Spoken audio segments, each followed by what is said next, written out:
Hello guys, അപ്പോൾ ഞങ്ങൾ എവിടെ പോകുകയെന്നറിയും. ഞങ്ങൾ ഫോർട്ട് വെച്ചിക്ക് പോവുകയാണ് ഫിനാലെ കാണാനായിട്ട്. അപ്പോൾ അതിനുള്ള പട്ടി ഷോയാണ് ഈ കണ്ടുകൊണ്ടിരിക്കണത്. ഞാൻ കുറച്ച് നേരം അങ്ങോട്ടും ഇങ്ങോട്ടൊക്കെ തിരിഞ്ഞും മറിഞ്ഞും ഒക്കെ ഈ ടോപ്പൊന്ന് ബാക്കിൽ ശരിയാക്കാൻ നോക്കണേ. ഏറ്റവും അവസാനം എൻ്റെ പുള്ള വന്ന് ശരിയാക്കി തന്നു. അവൾക്ക് അറിയാട്ടോ, എനിക്കറിയത്തില്ല. പിന്നെ മുടി കെട്ടിവെക്കണം അയച്ചിരണോ എന്നുള്ള കൺഫ്യൂഷന് ഏറ്റവും അവസാനം ഞാൻ തീരുമാനിച്ചു മുടി മഴിച്ചിട്ടേക്കാം.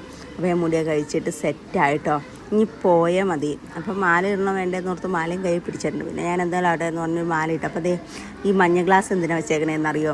അവിടെ ചെന്ന് കഴിയുമ്പോൾ നമുക്ക് ആ മഞ്ഞ ലൈറ്റ് കാണുമല്ലോ. അപ്പോൾ ഈ നട്ടുച്ചയ്ക്ക് എന്നാൽ മഞ്ഞ ലൈറ്റ് കാണില്ലല്ലോ. അപ്പോൾ അതുകൊണ്ട് ഞാൻ മഞ്ഞ ഗ്ലാസ് വെച്ചിട്ട് പോയേക്കാന്ന് ഓർത്ത്. അപ്പോൾ എനിക്ക് എല്ലാം മഞ്ഞയായിട്ട് കാണാമല്ലോ, മൊത്തത്തിൽ മഞ്ഞമയം.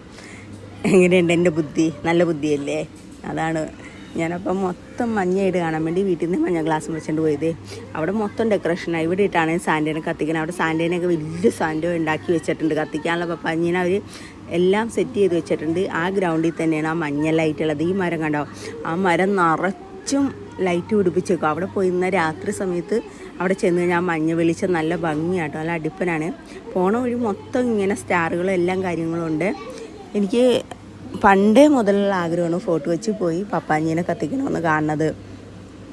എന്താ പറയുന്നത്, എൻ്റെ പഞ്ഞപ്പൻ്റെയൊക്കെ വീട് കൊച്ചി ചുള്ളിക്കലായിരുന്നു. അപ്പോൾ എപ്പോഴും പോയി നിൽക്കുമായിരുന്നു. എല്ലാ വീക്കെൻഡിലും ഞങ്ങൾ കൊച്ചിക്ക് പോകുമായിരുന്നു. പക്ഷേ ഇതുവരെ ന്യൂ ഇയറിന് എന്നെ ആരും കൊണ്ടുപോയിട്ടില്ല. അവരും കൊണ്ടുപോയിട്ടില്ല, വീട്ടിൽ നിന്നും കൊണ്ടുപോകില്ല. പെൺപിള്ളേരെയും കൊണ്ടൊന്നും പോകാൻ പറ്റില്ല, ഭയങ്കര തിരക്കൊക്കെ ആയിക്കോളെന്നാണ് പറയണേ. എന്നാൽ കല്യാണം കഴിഞ്ഞിട്ട് പോകാൻ നിർത്തപ്പോഴോ കെട്ടിയവനും കൊണ്ടുപോകണില്ല. ഇപ്പോഴും ഞാൻ പറഞ്ഞു നമുക്ക് പോകാം ചേട്ടാന്ന് പറഞ്ഞപ്പം ഏട്ടനും കൊണ്ടുപോയില്ല. പിന്നെ അവിടെ പോയി കുറച്ച് ഫോട്ടോസൊക്കെ എടുത്തിട്ട് പോരാന്നും പറഞ്ഞാണ് ഈ ഉച്ച നേരത്ത് പോയത്. അവിടെ ചെന്ന് പിന്നെ നമ്മൾ കുറച്ച് നേരം ആ ഫോട്ടോ വെച്ച് കൂടി നടന്നിട്ടോ, ബീച്ചിൻ്റെ അവിടെ കൂടി തേരാപ്പാല നടന്ന് ഞാനും അമ്മും കൂടി ഫ്രണ്ടിൽ നടക്കുമേട്ടാ. അപ്പോൾ അവിടെ കുറച്ച് ഫിഷ് മാർക്കറ്റൊക്കെ ഉണ്ടല്ലോ. അപ്പോൾ ഞങ്ങൾ മീനൊക്കെ നോക്കി, പിന്നെ കുറേ സാധനങ്ങളൊക്കെ ഉണ്ടല്ലോ. അപ്പോൾ എല്ലാം നോക്കി നടക്കുമേട്ടാ.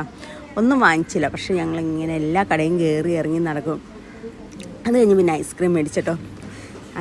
കടപ്പുറത്ത് പോയി പിന്നെ ഐസ്ക്രീം മേടിക്കാതെ പിന്നെ ഞങ്ങൾ കുറച്ച് നേരം അവിടെ ഇവിടെ നോക്കി നിന്ന് കാറ്റും കൊണ്ട് അവിടെ നിന്ന് കുറച്ച് നേരം ഐസ്ക്രീമൊക്കെ കഴിച്ച് പിന്നെ അവിടെ ആ കല്ലിൻ്റെ മേലൊക്കെ ഇത്തിരി അരികി ഇരുന്ന് കാറ്റൊക്കെ കൊണ്ട് ആ നട്ടുച്ച വെയിലത്ത് അവിടെ പോയി ഇരിക്കാൻ തലക്ക് ഓളമാണോന്ന് ഓർക്കും. എന്നാലും ഞങ്ങൾ അവിടെ പോയി ഇരുന്നട്ടോ. പിന്നെ പോന വഴിതേ അവരും ക്രിസ്മസ് ട്രീ പോലെയൊക്കെ അലങ്കരിച്ചിട്ടുണ്ട്. പിന്നെ അവിടെ ഒരു പാർക്ക് ഉണ്ടല്ലോ, കുറച്ച് നേരം ആ പാർക്കിലൊക്കെ കയറി ഞാനും കളിച്ച്. എനിക്കും കുട്ടിക്കളി മാറാത്തതുകൊണ്ട് ഞാനും ആ പാർക്കിലൊക്കെ കയറി കുറച്ച് നേരം പിള്ളേരുടെ കൂടെ കളിച്ച്. നല്ല രസമല്ലേ കളിക്കാനായിട്ട്. പിന്നെ എന്നെ കണ്ടു കഴിഞ്ഞാൽ വലിയ പ്രായമൊന്നും തോന്നില്ലല്ലോ. അപ്പോൾ പിന്നെ അതെല്ലാം കഴിഞ്ഞ് ഞങ്ങൾ തിരിച്ച് വീട്ടിൽ പോന്നു. പോന്ന ഹോട്ടലിൽ ഫുഡൊക്കെ കഴിച്ച് വീട്ടിൽ പോന്നു. അപ്പോൾ എൻ്റെ ഇന്നത്തെ വീഡിയോ ഇത്രയല്ലോ. Okay, by.